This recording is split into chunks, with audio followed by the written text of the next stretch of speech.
Governing Texas Chapter 11, Public Finance. Why public finance matters.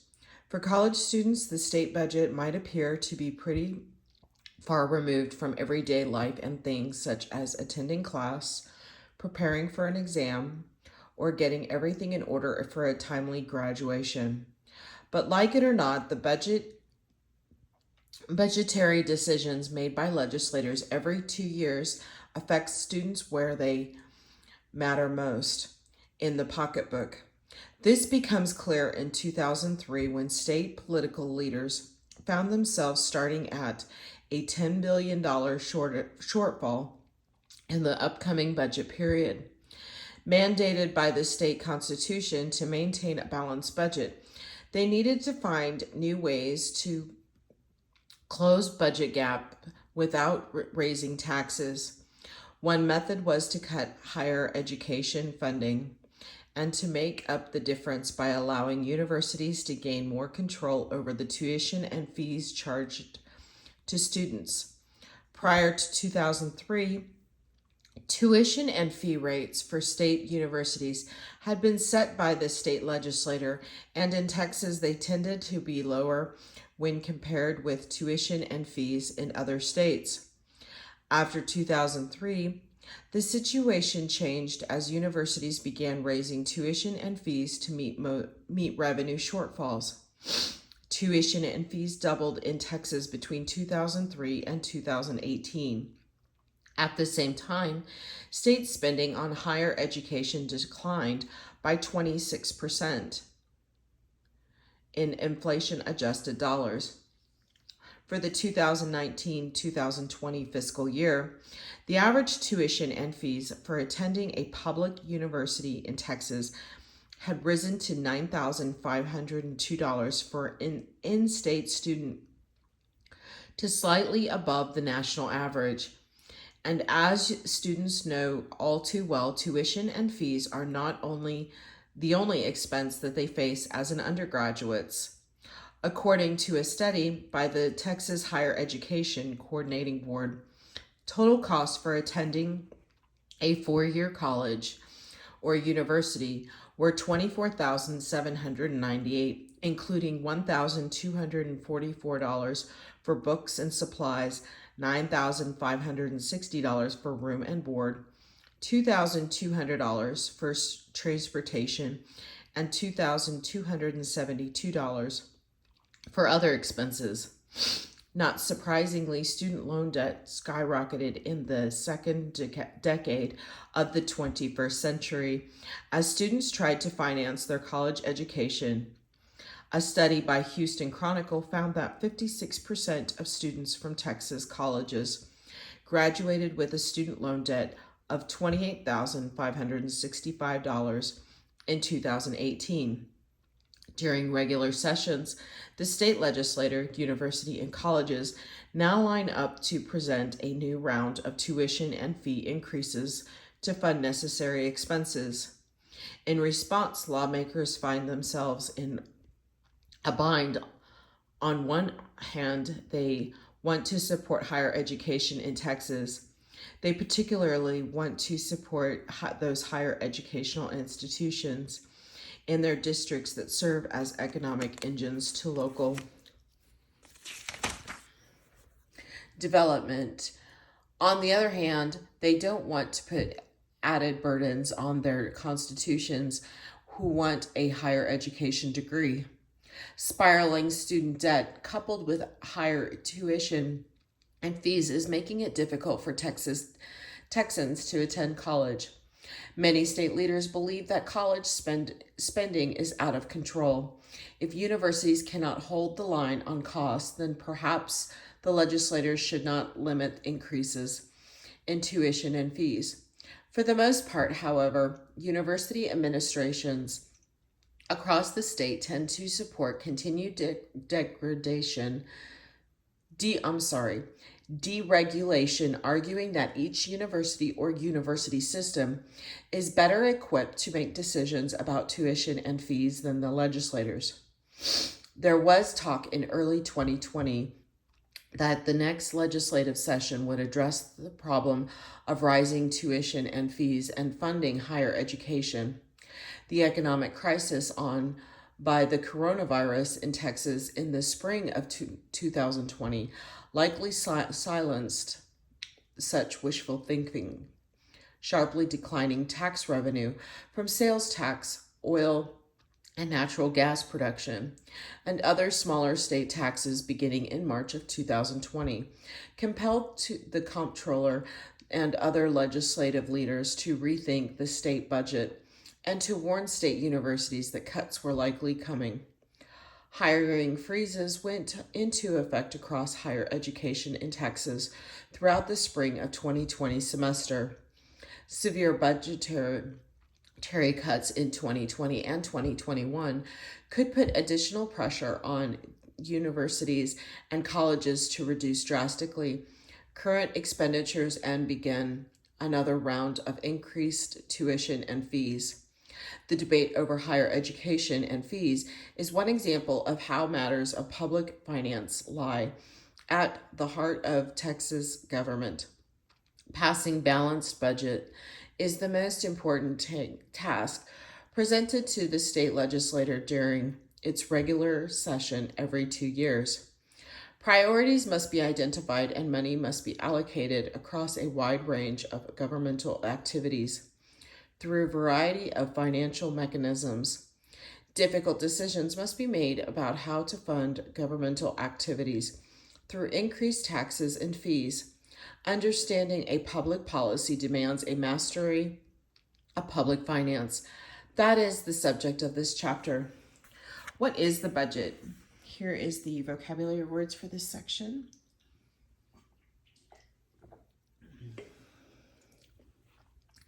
The Texas Constitution mandates that the legislature operates within a balanced budget.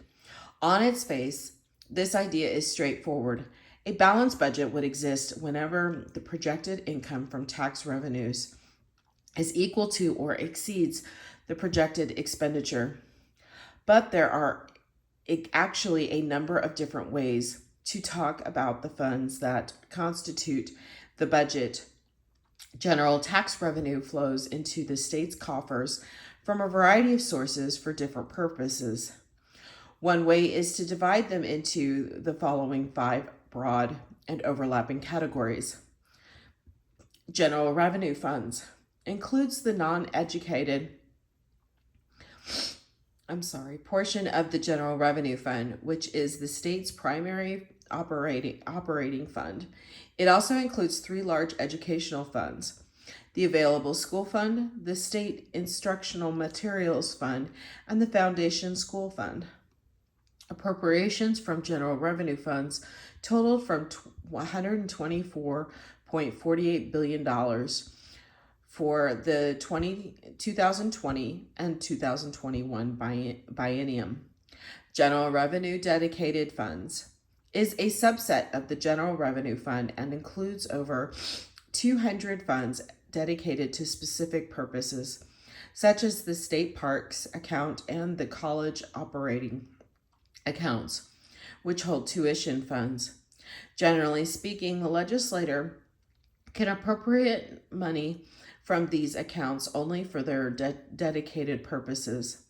The balance in this budget are used to certify that the constitutional pay-as-you-go limits discussed below are being met. Appropriations from the general revenue dedicated funds amounted to $6.17 billion for the 2020-2021 biennium. Federal funds includes all grants, payments, and reimbursements received from the federal government by state agencies and institutions, including those from the Medicaid program, Title I grants to local educational agencies, transportation grants, and the Children's Health Insurance Program. Almost $86.5 billion was appropriated from federal funds for the 2020-2021 biennium. Other funds consists of all other funds flowing into the state treasury that are not included in the other methods of financing. These include, among others, the State Highway Fund, the Texas Mobility Fund, the Property Tax Relief Fund, and the Economic Stabilization Fund. For the 2020-2021 biennium, $37.4 billion was appropriated from other funds. All funds is the aggregate of all these ways of financing government and refers to all revenue that goes through to agencies, including federal and state programs. Some important things must be noted about this complicated system of public financing through these various budgets. First, the state budget involves huge amounts of money. See Table 11.1. Second, much of this money lies outside the direct control of the legislator. Trust funds and other dedicated funds exist for particular purposes and are hard to manipulate for other budgetary purposes.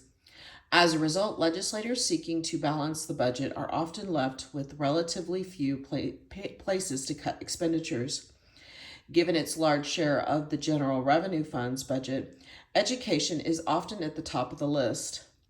Third, federal expenditures have a very important role in shaping the overall direction of the state budget. The bulk of federal expenditures is in two areas: health and human services and education. Strings are often attached to these monies. If legislators want federal dollars, they must spend state dollars first. Figure 11.1 highlights the increasingly important role that the federal dollars have played in spending patterns in Texas. Expenditures from all funds budget, which takes into account federal spending, have continued to grow steadily since 2008. The pressure to maximize federal dollars flowing into Texas is one legislative goal, but legislators also desire to minimize state spending and not raise taxes. Here's the graph, should you want to take a look at that. Here's figure 11.1.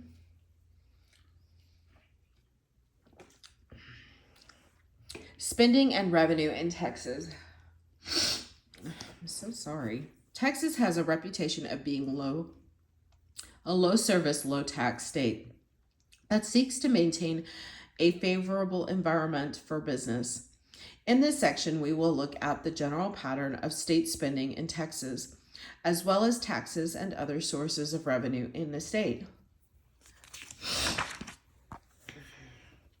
Trends in state spending. For the most part, Texans' reputation as a low-spending state is accurate. In the aggregate, Texas spends less than other states. A 2019 Kaiser Foundation study found that among the 50 states, Texas state expenditures per capita was $3,925, well below the national average of $5,976. Evaluating state expenditures over the past decade and trying to identify overall trends is complicated. See figure 11.1. We must distinguish between state expenditures controlled by the legislator, general revenue funds, and all funds expenditures, which include spending from federal government that passes through the state. In addition, to get a clear picture of state expenditures over time demands, we must take into account two complicating factors: inflation rates and an expanding population. In unadjusted dollars, that is, not taking into account inflation or population increase, state spending, general revenue funds in Texas rose from $86 billion in the 2012-2013 biennium to $118.3 billion in the 2020-2021 biennium. However, in real per capita dollars, that is controlling for inflation and population increase, state spending actually increased by 9.6%. When considering state and federal spending in Texas together, see all funds in figure 11.1, the story is different. Unadjusted spendings for all funds, state and federal, in Texas rose from around $190.6 billion in 2012-2013 to over $248 billion in 2020-2021. In real per capita dollars, spending over the same period only increased by 6.9%. Considerable federal money continues to flow into Texas in the third decade of the 21st century. Revenue in Texas. Spending is only part of Texas' low service, low tax reputation. The taxes that fund government are the other dimension. It is difficult to compare the state tax burden Texans face with that of citizens in other states. There are a variety of taxes that individuals can pay to state governments, including state income taxes, general state sales tax, specific state sales tax, local sales tax, and property taxes. Moreover, some kinds of taxes can be lower in one state than another, but be offset by higher local taxes. According to a Wallet Hub 2019 study, Texas ranked 33rd among the 50 states with a tax burden of 8.18%, meaning that the 8.18% on one's personal income went to state and local taxes in Texas. See Texas and the Nation on page 379. Texas is one of 7 states that does not have personal income tax. 2 other states, Tennessee and New Hampshire, only tax income from dividends and interests. On the other hand, Texas has a sales tax of 6.25%, the 13th highest in the nation. Combined general state and local sales taxes in the state can reach 8.25%. As we will see later in this chapter, a variety of specific sales taxes also raise revenue to fund government, including ones on cigarettes, alcohol, and gasoline. Here's the graph.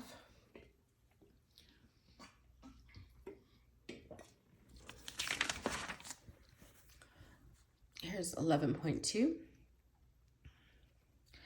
Besides sales tax, government and public policy in Texas are funded from a variety of sources, including severance taxes on oil and natural gas produced in the state, licensing income, interest, and dividends, and federal aid. See Table 11.2.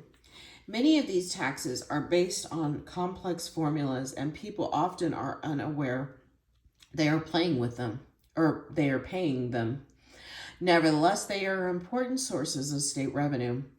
Understanding some of the details involved with the state taxes revenues goes a long way toward explaining the complexity of public finance and budgeting in Texas.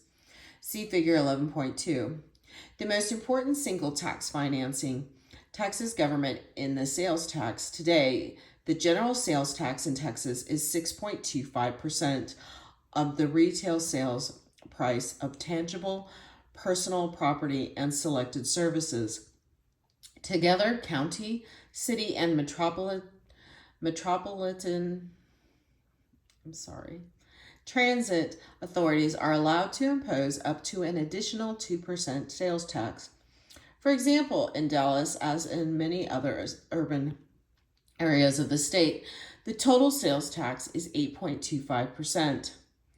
6.25% state sales tax, and 2.0% for the Dallas area rapid transit system. The oil severance tax incurred when oil is removed from the ground within a taxing jurisdiction is 4.6% of the market value of a barrel of oil produced in the state. There is also an oil regulation tax of 3/16 of 1 cent per barrel. of oil produced in Texas. The tax revenue from oil production fluctuates with the price of oil and the volume of oil produced in Texas.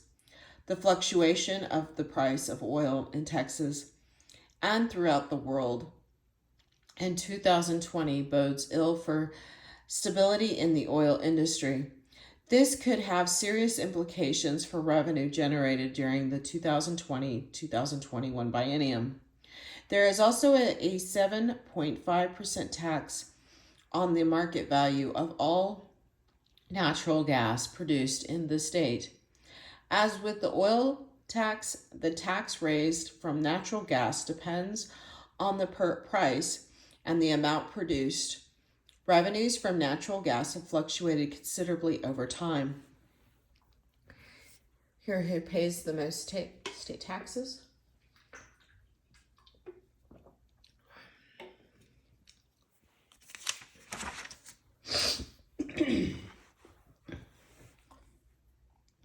Another major tax in Texas is the motor fuels tax. Currently, this tax is 20 cents per gallon of gasoline and diesel fuel. There is a 15 cents per gallon on liquefied gas. The revenues flowing from them, from the motor fuels tax, are dedicated, meaning that they can be used only for purposes specified by legislators. About 3/4 of these monies are appropriated to the Texas Department of Transportation and the Texas Department of Public Safety and are dedicated to the construction, maintenance, and policing of public roads. Most of the remaining 1/4 of the revenue are dedicated to public education. A 6.25% tax is charged on the sales price of all motor vehicles in the state. There is also a 10% tax on all rental vehicles up to 30 days and 6.25% thereafter.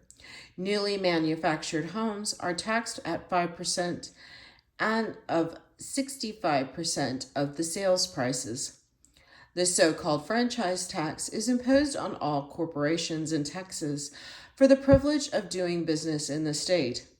The franchise tax is a complicated and controversial tax on businesses based upon earnings. The Comptroller's Office projects that this tax will generate $8.8 billion in the 2020-2021 biennium. Here is the graph on this. Other small state revenue sources. The remainder of state revenues flow in from a variety of other smaller taxes. These include taxes on cigarettes and tobacco, alcohol beverages, on insurance premiums, on utilities, on hotels and motels, and other sundry business activities. The question of the income tax on Texas. There have been occasional calls for the institution of a state income tax in Texas.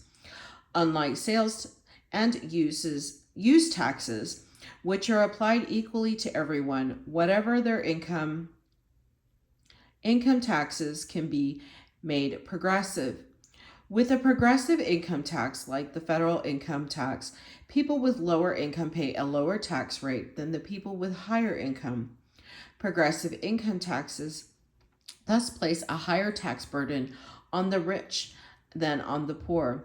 Most taxes in Texas are regressive, meaning people with a lower income pay taxes at a higher rate than those with a higher incomes. See Citizens Guide on page 384.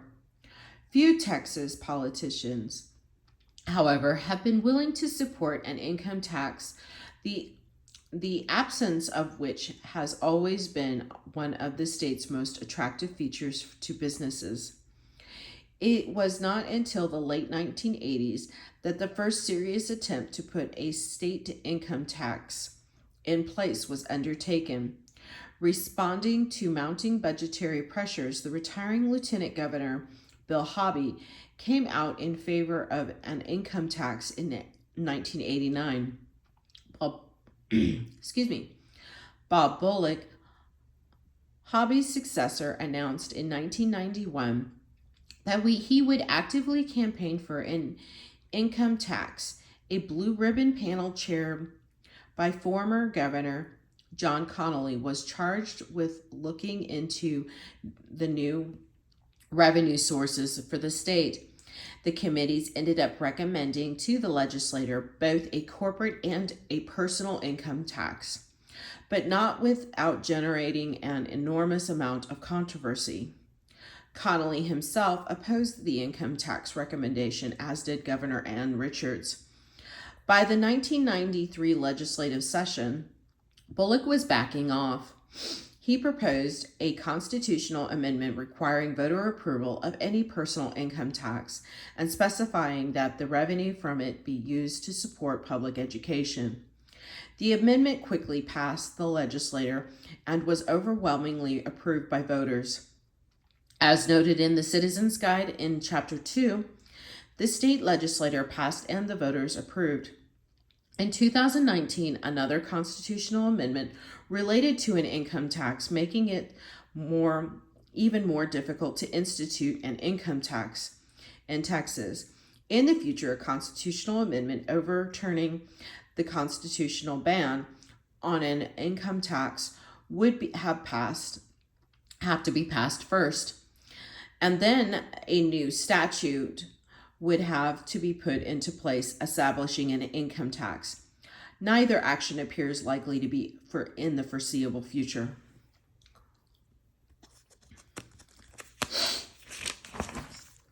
Here is the Citizens Guide. I'll kind of close in on that one so you can.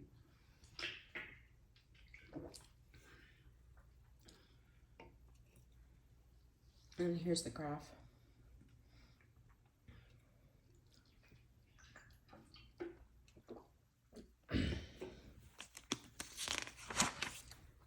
Other state revenue. Here's the term. The largest source of revenue for Texas is the federal government. Historically, Texas spends relatively little compared with other states for jointly funded state-federal programs. As a result, federal grants and matching funds. Federal monies going to a state based on the state's spending for a program also have been relatively low.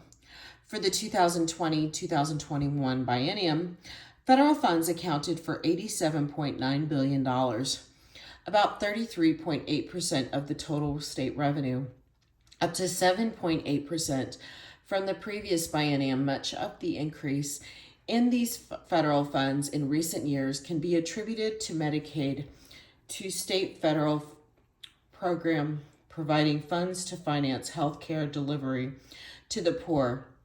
In addition to taxes and federal monies, Texas has a number of other revenue sources, including licensing fees and fines, sales of goods and services provided by the state, and land income. Here's the graph for 11.3. In recent years, two other sources have had a major impact on the state budget. A state lottery was approved by the state legislature and the voters in 1991. Although voters endorsed the lottery overwhelmingly, some argue that using gambling as a source of a state revenues unfairly takes money from people who can least afford it by fooling them into thinking that they can strike it rich if only they have a little luck. Large numbers of people from all social classes continues to play the lottery. In fiscal year 2019, lottery ticket sales totaled to $6.3 billion. Of those sales, $4.1 billion was paid to players, and $335.8 million was paid to retailers for commissions, bonuses, and incentives. In addition, $1.5 billion was transferred to the Foundation School Fund, and $19.2 million to the Texas Veterans Commission, and $70.9 million of unclaimed prizes was transferred to the state. A second major source of non-tax revenue is a result of the settlement of the state reached with tobacco companies in 1998 over false and misleading statements about the safety of tobacco products. Under the settlement, Texas was to receive over $17.3 billion over the next 25 years and an additional $580 million every year thereafter from the tobacco industry. The Texas Comptroller's Office projects that Texas tobacco settlement receipts will total $884.2 million in 2020-2021. This drop is the result of a projected decline in cigarette sales. Here's the vocabulary term for the next section. State funds. Money comes into state coffers from a variety of sources and is dispersed to a wide range of activities. But this money doesn't flow into and out of just one pot. There are, in fact, 400 funds in the state treasury whose monies are directed to a wide variety of functions. Understanding how money flows into and out of these funds lies at the heart of mastering the state budget. We examine some of the most important funds here. As previously mentioned, the general revenue funds consist of two parts: non-dedicated general revenue and general revenue dedicated accounts. The non-dedicated revenue is the state's primary operating fund and the place where most state taxes and fees flow. Expenditures may be made directly from the non-dedicated funds and may be transferred to other special funds or accounts for allocation. The Permanent School Fund, PSF, was created in 1854 with a $2 million appropriations by the legislature to fund primary and secondary schools. The Constitution of 1876, along with subsequent acts, stipulated that certain lands and sales from them would constitute the PSF. The second largest educational endowment in the country, the PSF, is managed primarily by the State Board of Education. The fund distributes money to school districts across the state on the basis of attendance and guarantees bonds issued by local school boards, enabling them to borrow money at lower interest rates. The value of this fund fluctuated throughout the turbulent first decade on the 21st century.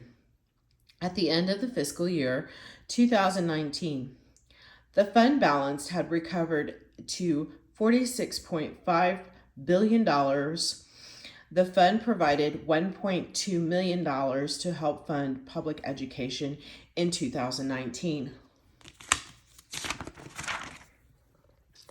Here's the vocabulary words for the next section.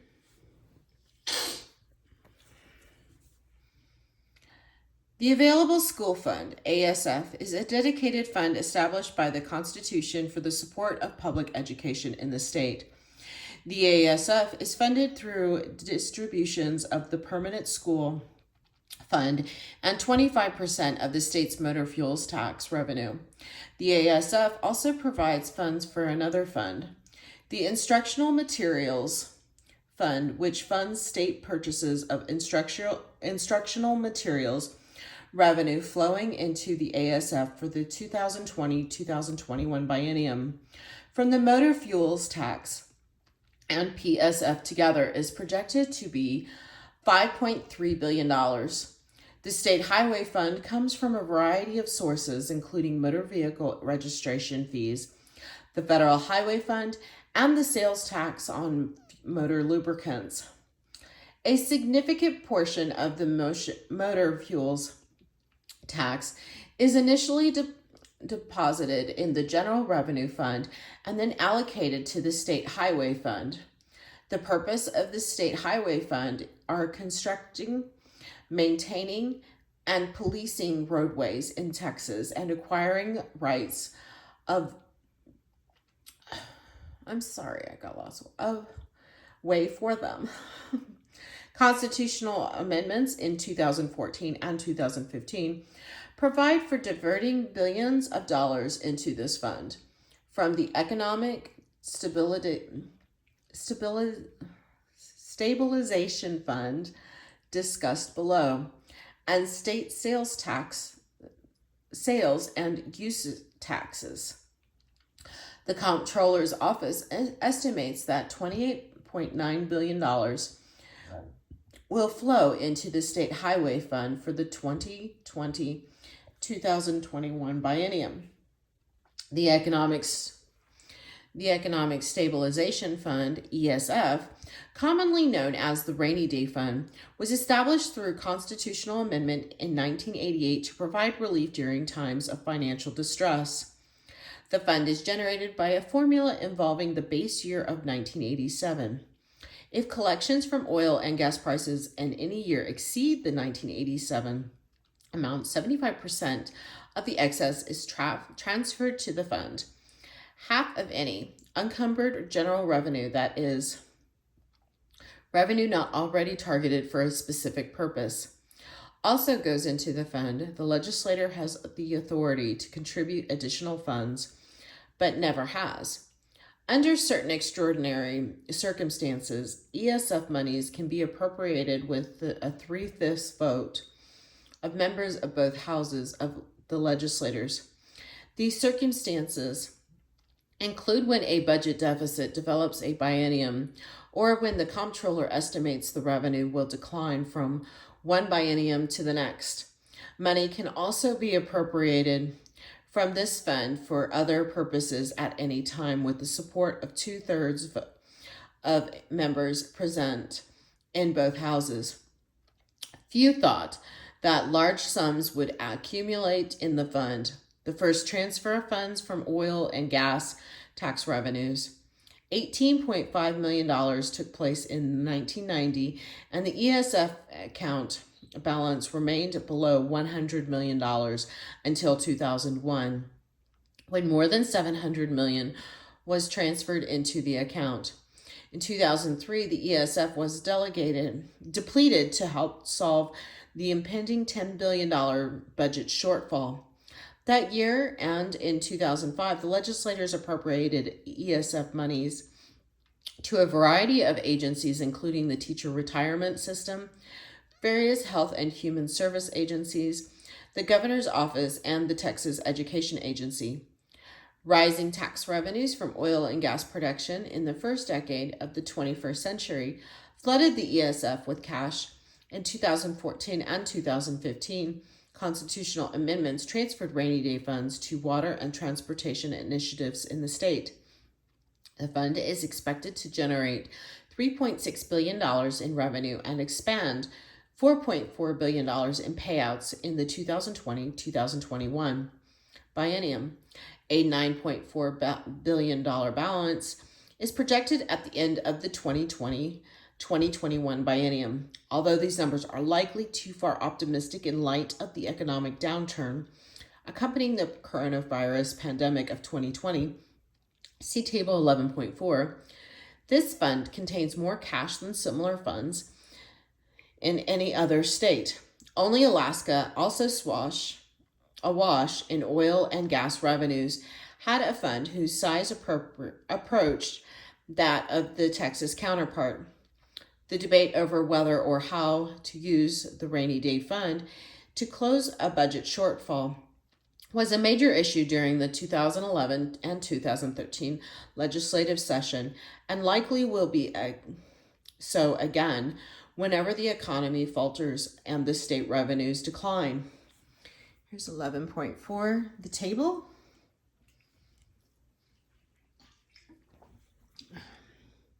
Here's the vocabulary words. To appreciate the importance of the operation of Texas 400 funds and the complexity that they introduce into budgetary process, one need only look at a few funds lying at the heart of a higher education. Specific legislative goals are met through the creation of these funds and the allocation and reallocation of money to and from them. Some funds, such as the Permanent University Fund or the Higher Education Fund, were established to channel money directly to certain institutions of higher education.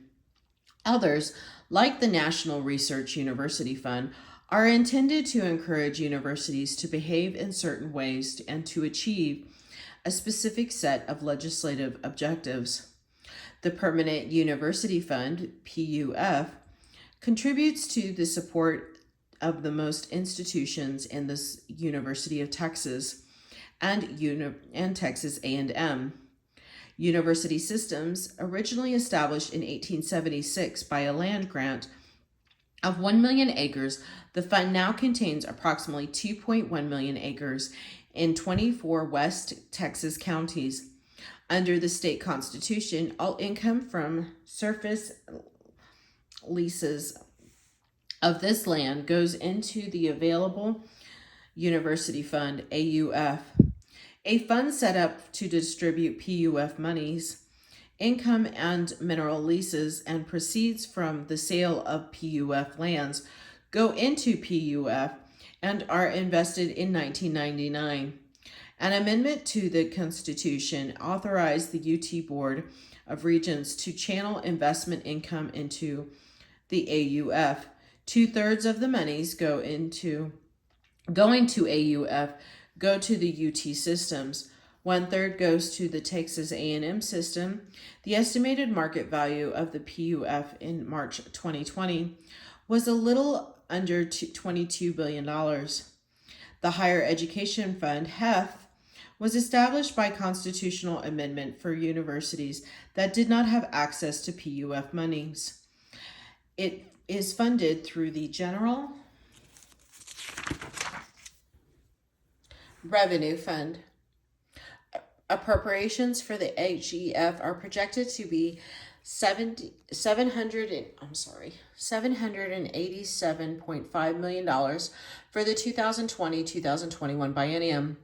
An advisory committee made up of member institutions provides input to the Texas Higher Education Coordinating Board, which in turn makes recommendations to the legislature for budgetary allocations to each school out of the HEF.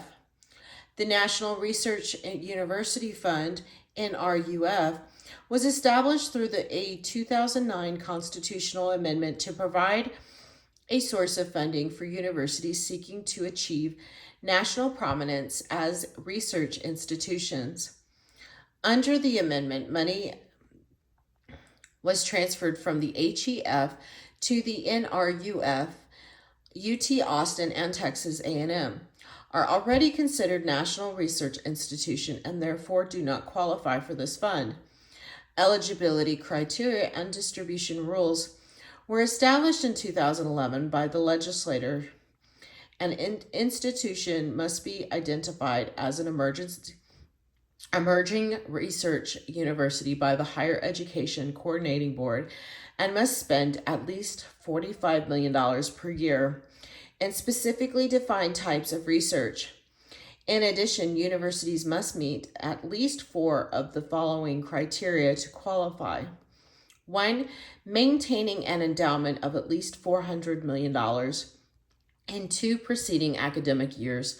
Produce 200 PhD degrees during the previous 2 years. 3, have a freshman class of high academic achievement. 4, be designated as a member of the Associations of Research Libraries.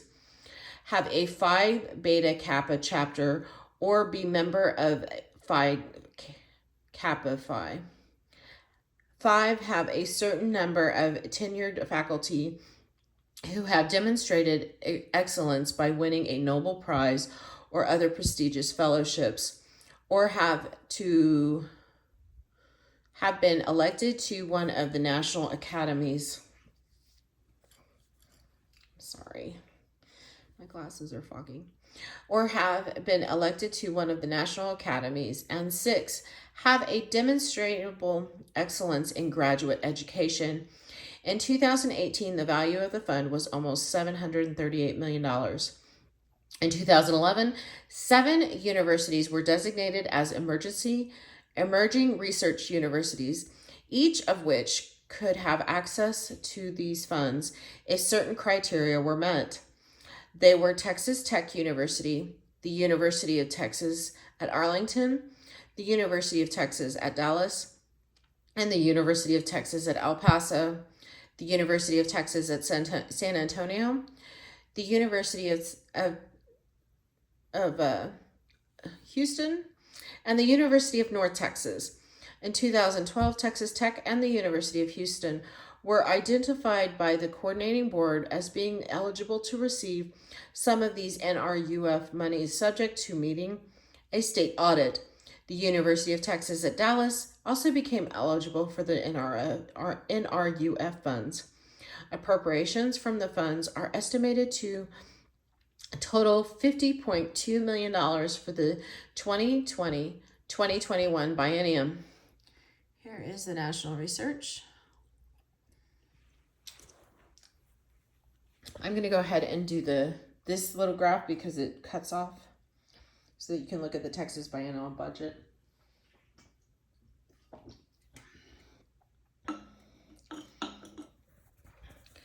Texas Constitution and the budget. A number of the constitutional factors affect the way the budget is made in Texas. Probably the biggest constraint on the budgetary process has to do with time limits. As noted in figure 11.3, the legislator is compelled to write a 2-year or biennial budget because of the constitutional provisions that the legislator may meet in a regular session. Only once every 2 years, one of the effects of this restricted time frame is to force government agencies to project their budgetary needs well in advance of any clear understanding of the particular problems they may be facing during the biennium. In addition,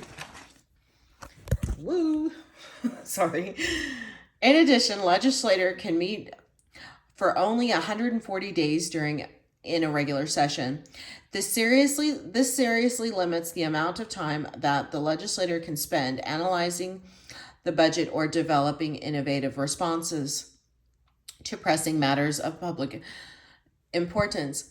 Another important factor is that a large portion of the biennial budget is dedicated for special purposes by federal law or by the Texas Constitution or state statute. These dedicated funds include federal monies earmarked for financing health care for the poor, Medicaid, as well as state funds for highways, education, teachers, retirement, and numerous other purposes. The purposes of dedicated funds is not difficult to understand. Supporters of particular programs want to create a stable revenue for them. But in protecting their own programs, supporters encourage other interests to do likewise, with the result that the legislator loses control of a large portion of the budget. Finally, a number of specific constitutional provisions constrain the legislator's control of the budget. 2 of these, the pay-as-you-go limit and the spending limit, limit the appropriations process in very specific ways. Here is this. The pay-as-you-go limit. Article 3, Section 49A, pay-as-you-go limit of the Texas Constitution requires the state to maintain a balanced budget. Under this provision, the General Revenue Fund budget is not allowed to exceed the projected available revenue. All bills that get as far as appropriations in the legislative process must be sent to the Comptroller of Public Accounts so that the Comptroller can certify the bills are within available budget limit projections. One of the most important consequences of the pay-as-you-go limit is to put the Comptroller at the heart of the budget process. The spending limit or the limit on the growth of certain appropriations. Article 8, Section 22 of the Texas Constitution, which was passed in 1978, specifies that the growth in appropriations cannot be more than the growth of the state's economy, not counting dedicated spending as specified in the state's constitution. This means that when the state's economy shrinks, appropriations also have to shrink. The Legislative Budget Board, LBB, is responsible for determining what the proper financial figures to meet this mandate. Under Texas law, the LBB makes this determination by dividing the estimated total state personal income for the next biennium by the estimated total state personnel income for the current biennium. The board may adopt a more comprehensive definition of the rate of growth if the alternative definition is approved by a special committee composed of the governor, the Speaker of the House, and the comptroller. One might think that there would be times that the LBB would be reluctant to perform its constitutional duties.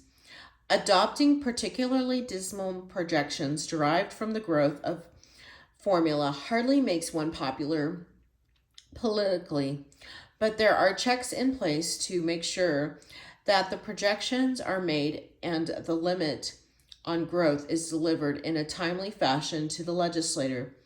Under the law, the LBB is prohibited from distributing the budget or appropriations bill to either the legislator or the governor until this limit on the rate of growth of appropriations has been adopted. If the LBB fails to adopt a growth limit and a spending limit, the rate of growth in state's economy is treated as if it were zero. State revenues were not dedicated to the Texas Constitution to particular functions must remain at the same level as in the previous biennium.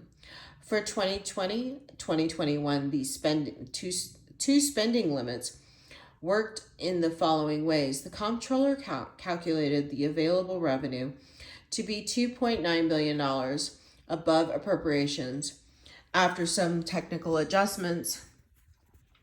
Meanwhile, the LBB calculated that the spending limit was $105.8 billion and $3.4 billion above the biennial appropriations. Both constitutional provisions were thus met. Along with the pay-as-you-go limit and the spending limit, three other constitutional provisions affect the budgeting process. The welfare spending limit. Article 3, Section 51A provides that the amount of money the state pays for assistance to or on behalf of needy dependent children and their caretakers shall not exceed 1% of the state budget in any biennium. This article sets constitutional limit on the amount of money that the state may pay out to welfare beneficiaries under the Temporary Assistance for Needy Families Program, TAMP, as defined by the Texas Human Resources Code. The 2020-2021 biennium budget was $248.3 billion, creating a welfare spending limit of around $2.5 billion. State funds appropriated for TAMP, however, were only $86.5 million, far below the 1% limit. State expenditures on Medicaid are not included in this spending limit. Limitations on debt payable from the General Revenue Fund. The state constitution also limits the amount of debt the state can incur. Essentially, Texas state debt payments cannot be more than 5% of state revenue. I love it when they do that. And then it stops. I'll go ahead and read this section and then. What do Texans think is a state governmental careful or careless with tax dollars? The Texas Constitution puts limits on how money can be spent by the state legislature. The budgetary process forces legislators to pass a balanced budget and to make up for expended deficits. In the previous budgetary cycle, overall, more Texans believe that the state government is careful with tax dollars. 44% then believe it. It is mostly careless, 37%. But there are sharp differences between the Republicans and the Democrats on this issue. Why do you think that such a high percentage of Democrats, 56%, believe that state government is mostly careless with people's tax dollars? Why do you think that such high percentage of Republicans, 66%, believe that state government is mostly careful with people's tax dollars? Here's the chart. So one of the consequences of this constitutional debt limit is that compared to with other states, as with the federal government, the Texas debt burden is relatively low. A 2015 Tax Foundation study calculated that Texas per capita debt burden was $1,509. As contrasted with the $6,935 in New York, $4,997 in Illinois, and $4,944 in California. Texas per capita state debt was ranked 48th out of the 50 states. Budget Execution Authority. Under the constitutional amendment passed in 1985, the legislature was empowered to establish rules for the expenditure of funds by state agencies. Today, the rules provide that between legislative sessions, the governor or the LBB may propose: 1, that an agency stop spending money appropriated to it in the budget; 2, that money be transferred from one agency to another; or 3, that the purpose for an appropriation to a particular agency be changed. If the governor proposes the changes, the LBB must approve or amend the proposal. If the LBB proposes the changes, the governor must approve to or amend the proposal. The budgetary process. In theory, Texas has a dual budget system. This means that responsibility for preparing an initial draft of the budget is shared by the governor through the governor's office of budget planning and policy, the GOBPP, and the legislator through the LBB. In practice, the budget is primarily the responsibility of the legislator. The GOBPP is responsible for advising the governor regarding fiscal matters. It prepares the governor's budget recommendation for the legislator, monitors state appropriations and operations, provides analysis on fiscal and economic matters, coordinates federal programs in the state, and assists in the operations of various regional and state planning councils. Before 1949, there was little coordination in public budgeting. Financial procedures varied, and state agencies were funded by individual appropriations. In 1949, a law was enacted to establish the 10-member LBB, whose primary job would be recommend appropriations for all agencies of state government. The board is chaired by the lieutenant governor. The vice chair is the Speaker of the House. Other members include the chairs of the House Appropriations Committee, the House Committee on Ways and Means, the Senate Finance Committee, and the Senate State Affairs Committee. 2 additional members from the Senate and the House are chosen by the Lieutenant Governor and the Speaker, respectively. The LBB appoints a budget director who brings together budgeting requests from the various state agencies and prepares appropriations bills for them. The LBB is also responsible for evaluating agency programs and developing estimates of the probable costs of implementing legislation introduced in a legislative session. The LBB's draft budget, not the governor's, is the basis for the final legislation. Table 11.5 summarizes the duties of key players in the budgetary process. Here's this.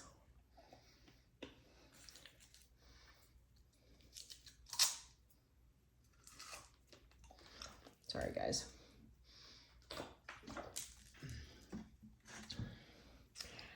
Estimation and planning. The budgetary process involves two stages. In the first stage, the LBB develops a draft budget based on requests supplied by state agencies. This draft budget follows a series of steps. First, each agency develops a strategic plan, which includes 1, mission statement, 2, a statement about the goals of the agency, 3, a discussion of the population served by the agency, 4, an explanation of the means that will be used to achieve the goals, and 5, an identification of the measures to be used to assess the agency's success in meeting these goals. This information provides the basis for LBB funding recommendations for each agency. In the spring or early summer prior to the legislative session, the LBB out-detailed legislative appropriations requests, the LAR, instructions to the agencies. The LBB and the GOBPP then hold hearings with each agency where the agency's strategic plan and the LAR are discussed. LARs become the starting point for the appropriations bill that is prepared by the LBB, Legislative Budget Estimates, is a publication of the LBB that contains information on the proposed appropriations bill, including expenditures for previous bienniums and proposed expenditures for the next biennium. While the draft budgets are being prepared, the Comptroller's Office prepares the biennial revenue estimate, the BRE, a detailed forecast of the total revenue that the state is expected to take in over the next biennium. The Texas Constitution requires that the BRE contain an itemized estimate of the anticipated revenue to be created during the succeeding biennium. The BRE includes other information to assist legislators in the budget process, including 1, statements about the anticipated revenue from different sources, 2, an analysis of the economic outlook facing Texas and the nation, and 3, a detailed accounting of the funds in the state treasury.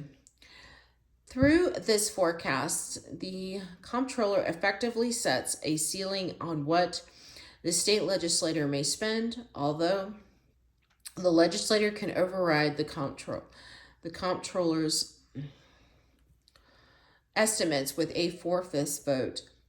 Each house, this has never happened. The BRE is updated by the comptroller when economic conditions change significantly or special sessions of the legislature are called. The difficulty of making accurate projections about tax revenue over the next biennium has been a concern in recent years. A study conducted by the Comptroller's Office in 2015 highlighted how frequently actual tax revenues undershot or overshot its projection. Interestingly, the study found that over the past 40 years, overestimates of tax revenue were a result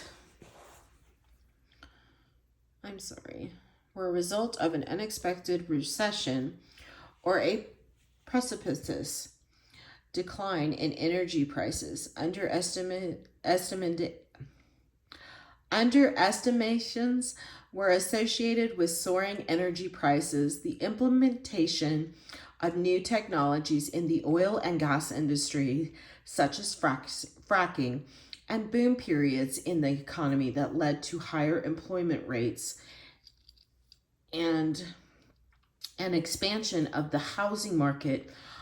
One thing was clear from the study: making accurate predictions about tax collections over a 2-year period is difficult, if not impossible. 2 events threatened to disrupt the estimate and planning stage of the budgetary process for the 2021 legislative session. First, in the late 2019, Lieutenant Governor Patrick began to publicly attack the Legislative Budget Board, claiming that the LBB had assumed too much control over the budgetary process. Through its control over information over the last 2 sessions, Patrick had grown dissatisfied with the LBB, viewing it as anything but a nonpartisan information gathering organization. According to critics, since becoming lieutenant governor, Patrick has tried to undermine the LBB. Veteran employees have left the LBB, and many vacant positions have not been filled. Between 2015 and 2019, the size of the LBB fell from 146 to 108 employees. The executive director position was empty for over a year, when a new director was appointed who was much more in tune with Patrick's conservative agenda. When critics accused Patrick of allowing the LBB to fall apart, Patrick replied that his critics were absolutely right. As co-chair of the LBB, I have worked to eliminate the influence of the liberal bureaucrats who are running the LBB when I got there, so we can move forward protecting taxpayers' dollars. The second event threatening to disturb the estimate and planning of the budgetary process was the coronavirus pandemic and the resulting economic crisis. Due to shelter-in-place orders that were designed to slow the spread of the virus, unemployment skyrocketed in Texas, approaching Depression-era levels in some communities. In turn, sales tax revenues, along with other tax revenue streams, plummeted. The state budget was in peril as the coronavirus spread. By the early summer, no one knew how much revenue would flow into the state coffers for the remainder of the 2020-2021 biennium. Earlier projections were no longer useful. Things were made even worse by the end of the collapse of the oil industry worldwide in the early spring of 2020, which drove prices down below $20 a barrel. As the price of oil fell, so did Texas severance tax revenues. By the summer, state agencies were being told to hold the line on spending and hiring, and to be ready for impeding cuts or even clawbacks, giving budgeted money back to the state, demanded by the state. The old rules for estimating and planning a budget may not hold true during the 2021 legislative session. Some commenters thought a special session might need to be held before the end of 2020 to address the budget crisis. Although that was unlikely, on May 13, 2020, Republican Senator Jane Nelson, the head of the Senate Finance Committee, announced that zero-based budgeting would be put into effect for the next legislative session. Unlike an incremental approach where agency budgets are largely based on previous biennium expenditures, taking into account increases in population and inflation, zero-based budgeting demands that agencies justify their expenditures starting from scratch. Conservatives have long argued that zero-based budgeting would help hold down wasteful spending in an expanding government. Liberals have rejected this claim out of hand, but the budget crisis brought on by the coronavirus, coupled to an attack on the LBB by Lieutenant Governor Patrick, may provide conservative with an opportunity to change the way that legislators estimate and plan the budget for the next biennium. The legislative process. The second stage of the budget process involves the legislative process. By the seventh day of each regular session, appropriations bills are submitted by the LBB to the House Appropriations Committee and the Senate Finance Committee. Traditionally, the bills are introduced to these committees by their respective chairs. Although any member may do so, the bills then work their way through the committee system of each house separately and are subject to hearings, debates, and revisions. This process of drafting the bill is referred to as markup.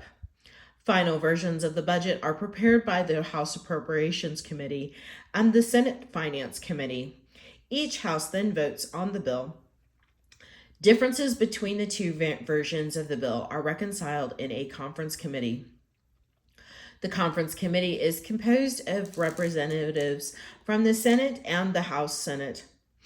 Members are selected by the Lieutenant Governor or the President pro tempore of the Senate. The senator sponsoring the bill, traditionally the chair of the Senate Finance Committee, appoints the chair of the Senate conferees. At least two members from the Senate Finance Committee must sit on the conference committee.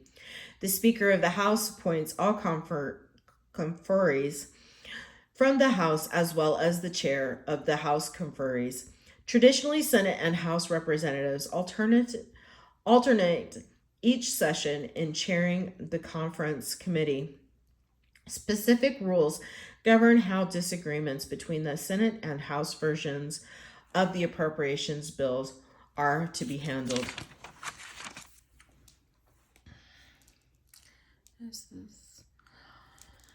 Items that appear in both versions of the bill must be included in the final conference committee report. Items that appear in both versions of the bill with identical amounts allocated to them may not be changed by the committee. Items that appear in both versions of the bill with differing amounts allocated to them cannot be eliminated. The committee has the discretion to fund these items at a level not larger than the larger allocation or smaller than the smaller allocation. Items that appear in one version of the bill but not the other can be included or eliminated from the final bill, subject to the discretion of the committee. However, no more money may be allocated to the item than is found in the original version of the bill. Items found in neither version of the bill may not be included in the final conference report. However, the conference committee has the discretion to propose the appropriation of the money for bills that already have been passed by the legislator. While constraining the discretionary authority of the committee to a degree, these rules still leave considerable room for political maneuvering. Membership on this important committee is a highly prized commodity. Once the bill passes the conference committee, it is returned to both the House for the final passage. Under Article 3, Section 49A, the Texas Constitution, the comptroller has the formal authority to certify the budget. This means that the comptroller confirms that the comptroller's office has finalized the budget and included that it is within a current revenue estimates. For all intents and purposes, the budget is being declared balanced. If the general appropriations bill is not certified by the comptroller, it is returned to the House in which it originated. The legislator normally must then either decrease expenditures or raise revenues to make up the difference. According to the provisions set out in the Article 3, Section 49A, under conditions of the imperative public necessity, the legislator may, with a 4/5 vote in each house, decide to spend in excess of anticipated revenue. After certification, the budget moves on to the governor, who can sign, not sign, or veto the entire bill, or exercise the line item veto. With the line item veto in particular, the governor has the power to unravel some of the compromises that legislators may have forged to get the bill through the committee system. The line item veto also potentially gives the governor enormous power to limit expenditure in certain targeted areas. Of course, line item vetoes exercised too vigorously in one session can come back to haunt the governor's legislative session in the next session. The appropriations bill takes effect in September 1st in odd number years. All agencies are bound by it. Monitoring agency compliance with the budget is the job of the LBB and the state auditor's office. The governor and the LBB have the authority to execute the budget, which includes the power to shift funds between agency programs or between agencies if necessary when the legislature is not in session. This power to execute the budget is an important one. It has been a tool used by the governor and the LBB to cope with unanticipated shortfalls in the budget. By ordering state agencies to cut their expenditures in the middle of a biennium, as noted in Chapter 8, the governor is also able to move funds from one account to another without permission of the LBB. If he or she declares an emergency, such as situation has only occurred once in the summer of 2014, when Governor Perry declared an emergency and transferred funds to pay for the deployment of national troops along the border with Mexico to cope with illegal immigration into Texas. Here is the vocabulary word.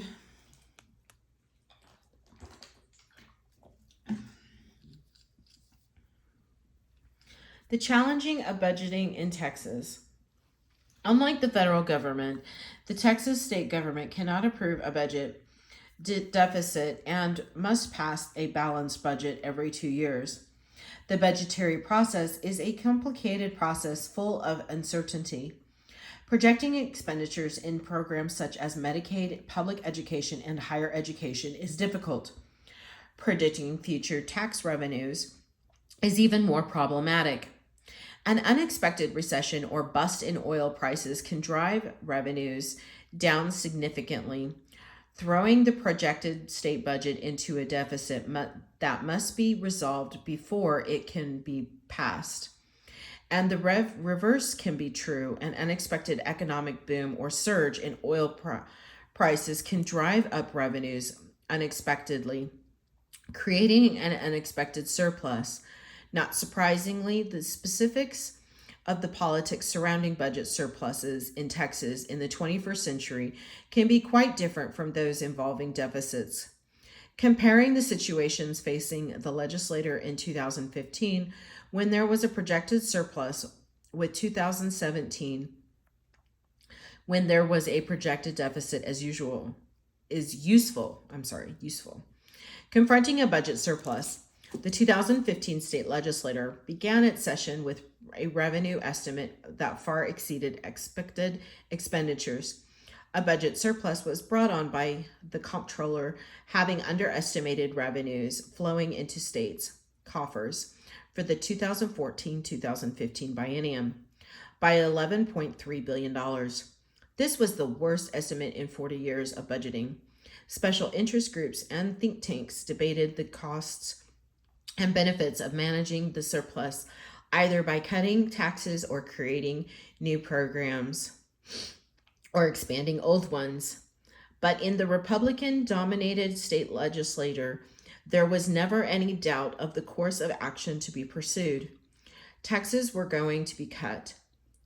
The only real issues were what taxes to cut on, by how much. The budgetary surplus also made possible some new programs.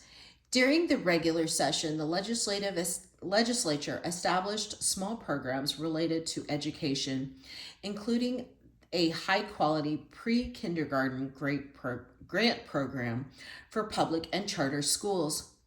The largest new initiative centered on a constitutional amendment to address transportation needs by transferring state sales tax and motor vehicles sales tax revenues from the General Revenue Fund to the State Highway Fund. This amendment was approved by the voters in November 2017 and began adding money to the State Highway Fund in 2018. Confronting a budget deficit. The state legislature faced a very different budget scenario in 2017 when an ever-widening deficit was projected. Part of the problem lay in the legislature's responses to the surpluses in the 2015 session just discussed. The oil and gas fracking boom had led to a massive tax infusion into the state coffers. But this began to slow down in 2016 as prices dropped and production fell.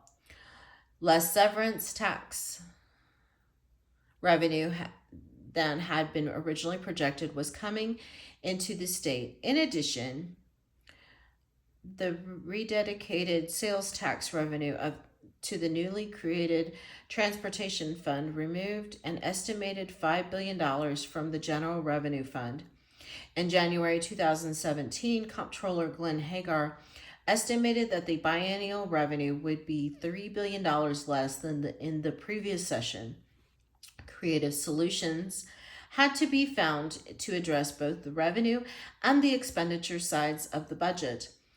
After considerable controversy as to how to raise revenues, the House and Senate reached a compromise. Get $1.8 billion in one-time revenue by delaying the sales tax transfer and withdraw $989 million from the rainy day fund, but only for capital and non-recurring items. An additional $668 million became available through another bookkeeping trick. Comptroller Hagar allowed a number of dedicated accounts with the general revenue to be available for certifications through a funds consolidation bill. Hagar also made available another $500 million for spending the certification by speeding up the sales of state-owned financial assets. On the expenditure side, $1.3 billion in cuts were put in place in the 2018-2019 budget, compared with the 2016-2017 budget. Public education was cut by $600 million, Health and Human Services by $100 million, and public safety by $200 million. I'm sorry, I got lost. Oh, across the state. And state health insurance was increased by $400 million. Cuts were particularly controversial in public education, where maintaining current levels of funding would have cost an additional $4 billion in state expenditures. Significantly, the final state Medicaid appropriation did not fund for medical inflation or an increased demand for Medicaid services, and more ominously, caseload growth was funded only through the first year of the biennium. A supplemental appropriation of up to $2 billion could be needed to fund Medicaid in 2019. Essentially, legislators had met the formal challenges of the deficit, passing up a balanced budget certified by the comptroller, but only by pushing some financial decisions into the future, where they would still need to be confronted. The Texas Taxpayers and Research Association calculated there was a potential budgetary shortfall for the next biennium of up to $7.9 billion. The $2 billion in Medicaid shortfall could be addressed by reworking or eliminating Obamacare, but that still left the structural gap brought on by the bookkeeping tricks and the use of the rainy day fund to balance the budget during the 2017 session. Clearly, more revenue was needed for somewhere, but where? Lurking in the background in the debate over the deficit in 2017 was the belief that buying time might be a good thing for responsible public finance. After all, a return to $80 a barrel oil prices would lead to surge in oil production that in turn would fill the state's coffers with oil severance taxes. For tax-weary Republican party leaders, or their supporters in the state, raising revenues through increased oil and natural gas production was not as controversial as raising sales taxes or property taxes on individuals. The budget process today.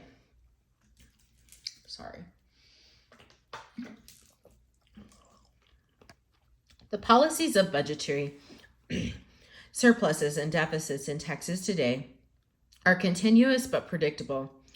First, as long as conservative Republicans are in power, cutting taxes will always be high on the agenda, as will minimizing tax increases, expanding social welfare, or educational programs will not likely take priority even during times of surplus, and cuts are always high on the agenda during deficit times. Moreover, those programs that are expanded or added, such as transportation, will likely address the needs of the business community or the economy as a whole. Second, not all tax cuts or tax increases are the same. Different interests are served by different tax cuts or increases. Sales tax cuts create different winners and losers than do franchise tax cuts. Property tax cuts can benefit the taxpayers, but adversely affect the schools that rely on those taxes. Hence, while property tax cuts may seem to have universal support, they may nevertheless not be popular in expanding suburban communities trying to raise money to build new schools to educate a rapidly expanding population. Third, grappling with budgetary surplus or deficit is complicated, not only because of the politics surrounding the budgetary process, but also because of the difficulty in projecting a budget on both the revenue side and the expenditure side 2 years into the future. Given the complexity of the budgetary process, why should the legislators be expected to do much better? Passing a meaningful, balanced budget is hard work involving many compromises and sacrifices. It is the hardest and most important work that the legislator engages during regular seasons or session. Public finances and the future of Texas. Public finance will continue to be a troubling issue for political leaders in Texas. Texas economy is tied inextricably to the booms and busts of the U.S. economy, as well as the world economy. A declining economy can cut back on consumer spending, which affects the sales tax revenue. Falling housing prices can adversely affect property tax revenue. Falling prices for oil and natural gas can cut into the severance tax revenues and the revenue flowing into the rainy day fund.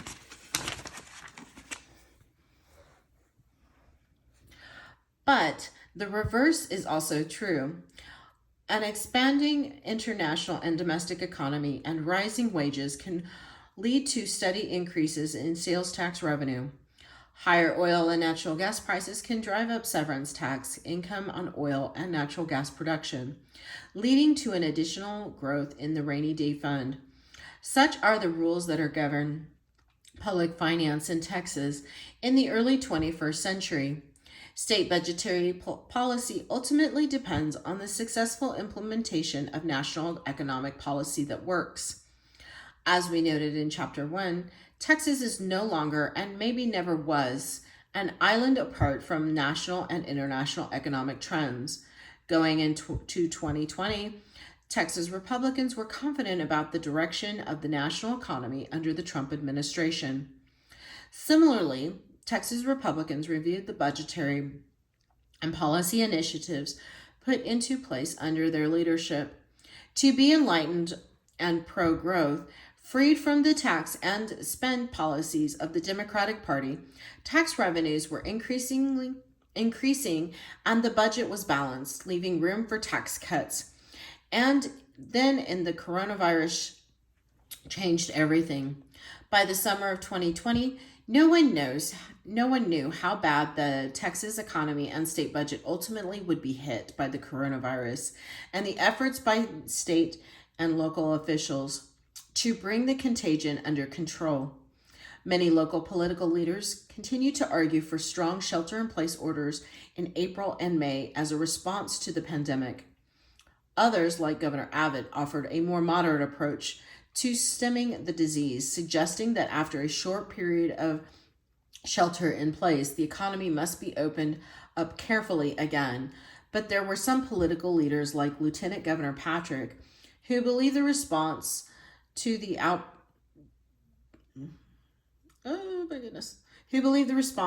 outbreak worse than the disease, destroying the Texas economy, and the state budget was too high a price to pay for containing the spread of the virus.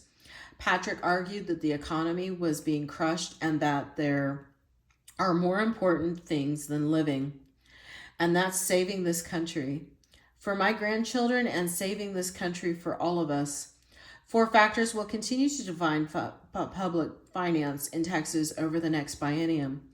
First, economic conditions will determine how much revenue is flowing into state coffers.